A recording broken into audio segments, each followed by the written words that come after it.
In verse 20 of chapter 15, he says, Christ has been raised from the dead, the first fruits of those who have fallen asleep. To fall asleep was a euphemism to mean you're dead. It's like today we say he passed away rather than saying he croaked or he died. Well, when are the rest going to be raised? Paul answers that 3 verses later. Each in his own order, Christ the first fruits, then those who belong to Christ at his coming.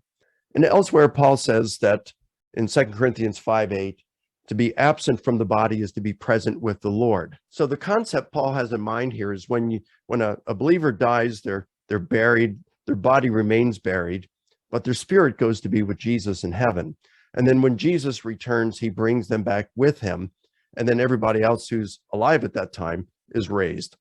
This is kind of illustrated in another of Paul's undisputed letters, perhaps the first one that he wrote, probably the earliest letter we have in our New Testament. But we do not want you to be uninformed, brothers, about those who are asleep, so that you will not grieve as do the rest who have no hope. For if we believe that Jesus died and rose again, even so, God will bring with him those who have fallen asleep in Jesus. So God is going to bring back with him the spirits of those who were followers of Jesus.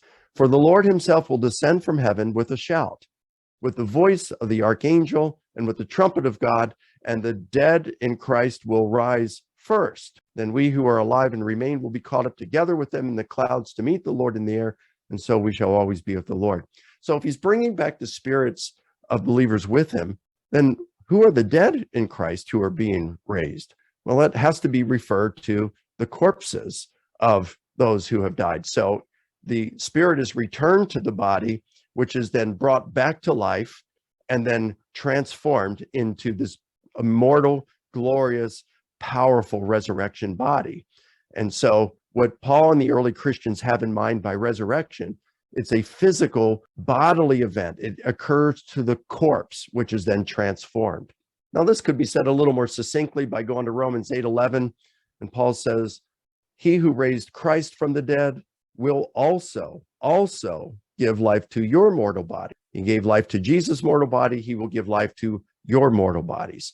And then toward the end of that chapter, referring to when all of creation is redeemed when Christ returns, including the redemption of our bodies. So again, resurrection is a physical bodily event. It happens to the corpse. This is what they believed.